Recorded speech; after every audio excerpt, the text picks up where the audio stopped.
وبركاته الشمال كفوني أكم جوتو كوجمتوتا جالتمتوتا وردوفتو جميلة جمّا بيجينا كان رفتن فيديو راتي ورون يدي سيجارة سنة لكن رفتن سبسكرايب في شير لايك كوتشون دقتنا أكسو مسور سبسكرايب شير لايك كوتشا ما يوناتتنا ولين ترتن هدو غلطوما urfaadha fayyataa isiniin jedha arraan kana immoo boleeyyan kiyya waan isin qabadhee dhufee wantoota ajaa'ibaa waan baay'ee namatti toludha waan turuu fi jireenya koo keessatti dabarsee irraa hubadhee baradhee isiniif illee akka barumsa ta'uu fi akkasumas akka jiruu gaariitti gara fuulduraatti nama akkamii filachuu qabdan isin wajjin mari'adha yaada kooti irratti warri mormii qabdan koomentii jala barreessaa yoomuu koomentiin keessan akkan jajjabaadhu na gargaara waan ta'eef koomentii keessan barreessuun dagatinaa yaada qabdan ibsachuu hin dagatinaa akkasumas wantoonni akkanaas yoo isin qunnamanii jiraate jechuudha na barreessaa amma dhuma viidiyoo chaatti na waliin turaa fayyataa ulfaadhaa isiniin jedha viidiyoon kun adhaa obboleeyyan kiyyaa namni jaalala keessatti yookaan jaalalleen si jaalachuu namni jaalala kee qabu jechuudha namni jaalala dhugaa si jaalatu nama akkamiiti namni immoo afaan qofaan si haasofsiisee akka waan si jaallatu sitti fakkeessee akkuma waan jaalala kee qabu sitti fakkeessee si gowwoomsee wantoota hedduu keessa si seensisuu danda'a dogongoran ta'an keessa si galchuu danda'a akkuma beekamu ijoolleen durbaa daftaniitti nama amantu daftanii jaalalaafis mo'amtu jechuudha kanaafuu namoonni ammas dawoo jaalalaatiin qabatanii jaalala fakkeessanii otoo maalummaa kee hin beekin otoo ati eenyu akka taatee fi amala akkamii akka qabdu gaarummaan keetii fi ajummaan kee amala kee keessaa wantoota akkamiitu jira jechoota addan baafatiin sobaan jaalala sitti fakkeessanii akkuma isin argitanuu wantoota nama qaanessaa wantoota namarraa hin fakkaanne wantoota ilmoon durbaa baatee akkana of gochuu miti waan nama salphachiisu jechuu ijoollee durbaati jechuu keessaayyuu nama baasu wanni nama gochuutti nama ergu jaalala waan ta'eef wantoota akkanaarraa akka of eeggattanu namoonni jaalala dhugaa isiniif qabanu namoota akkamiiti kan immoo jaalalaan daatanii sobaan si gowwoomsanii wantoota hin taane keessa seensisan namoota akkamii ta'uu laata jennee waliin ilaallaa na waliin tura jalqaba irratti dhiirri tokko yoo jaalala kee qabaate yoo dhugaatti jechuu onnee irraa si jaallata ta'ee haasaasitti hin baay'isu hin tokkoffaan jechuudha bilbilaan yeroo haasoftu keessatti haasaan wantoota adda addaatiin haasawwuma jaalalaa baay'ee seen haasa'u jechuudha akkaataa jireenya keetii amala keetii akkamii akka qabdu nama akkamiitii wajjin akka jiraattee dabarsitee wantoota bakka jiruuf jireenya kee keessatti maal akka jaallattuu fi gara fuulduraatti maal akka feetu si gaggaafata jechuudha jalqaba irratti jechuudha waa'ee jaalalaa sitti haasa'u akkuma siif bilbileen si jaalladhe sirraa qabamee siin hin jedhu amalaa fi wantoota ati dabarsitee hiriyoota akkamii akka qabdu suuta suutaan jechuudha kan inni ofiisaaf jaalala isaa ibsachaa deemu malee haruma si bilbilee haruma waa'ee jaalalaa sitti haasa'u jechuudha namni bultiif si barbaadu namni gara fuulduraatti mucaan kun haadha manaa kooti taati jedhee yaadu haadhuma jedhee hadhaa akkuma rufeen jaalalaa buufadhee sitti himu jechuudha isinii galee hidataan jechuudha qaniif qaniidhaan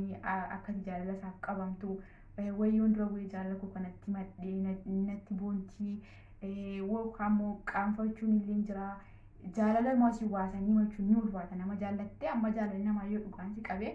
si jaalladhe jechuun ni ulfaata jechuudha qaanuma qaniin hamma ati jaallattutti inni illee jaalala isaa dafee siif ibsu jechuudha namni dhugaa akkasii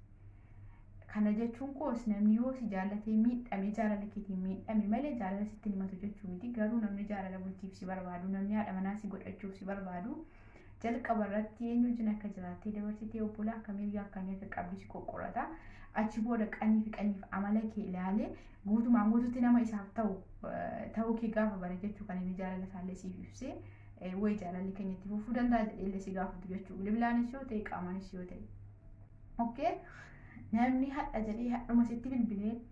eenyummaa kee hin beekne maqaa kee badda baasee hin beekne wayi sii gubadhe wayi sii maraadhe guyyaa lama keessatti jechuu wayi onneen koo bidda baate ansi malee bishaan dhuguu hin danda'u midhaan nyaachuu hin danda'u namni siin jedhu na amani jaalalaaf miti wayi maallaqa sirraa barbaade wayi immoo akkasumaan sitti afarsee jaalala si qabsiise booda gaafate jaalala keessa seentee nam sanaaf duutee kaate waan hin taane si gaafachuuf deema jechuudha namni sun Okay. Namni mas si bilbilee mataa kee irraa shaarbii fuudhe. Fakkii amantiin kee Islaama yoo ta'e mataa kee irraa shaarbii fuudhe. Maali uffanni suufiin akkana ofirraa baasinaanaa ta'e bar anjaarsa kee borii isiin jedhu naama ni dhugaa miti. Soba. Otoo jaalala kee qabaate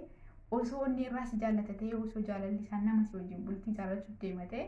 hiriyoonni kun bukkee jiru akkanatti hin uffatin. Sagalee kee akkanatti hin haasayin. Eenyufaatu si bira jira. Maaliif uffata qal'aa akkanaa uffatta jedhe namni yoo si gorsee namni sun akka jaalala siif qabu akka bultii kan kee keessatti si wajjin jiraachuu barbaadudha jechuudha namni akkasii. Namni garuu haadhuma dhufee maqaa kee yoo sirriitti hin beeku eenyummaa kee yoo sirriitti hin beekee jaalalli sirraa na qabee biddina bahee cugaarra na laaxamee siin jedhu jaalala kee osoo hin taane akkuma si miidiyaa irratti argitan waan hin taane keessatti seensisee amala hin taane si barsiisee waan ati durii hin qabne jaalalli nama mo'aa jaalalaa mo'amtee waan hin taane gootii akkati amantaa keettis daangaa darbitee aadaa keessa fuutee cabsitee waan hin taane gootuufi jechuudha. Ijoolleen dhiiraa gaafa jara isinitti dawwalanii si gubadhe si maraadhe si jedhanii guyyuma tokkoo fi lama keessatti akkanaan si afarsuu jammaranii nama sana irraa hin kaasinii maaliif yoo anis nana shoofa jettee utuma qalbii taasiftu sana keessa jaalalli si qabuu danda'a. Kanaafuu ittumaan hin haasayinii jalaa bilbila isaas hin kaasinii wajjinis hin dubbatin jechuun nama akkasiitu wajjin hariiroo sin godhatin. Maaliif jaalalli akka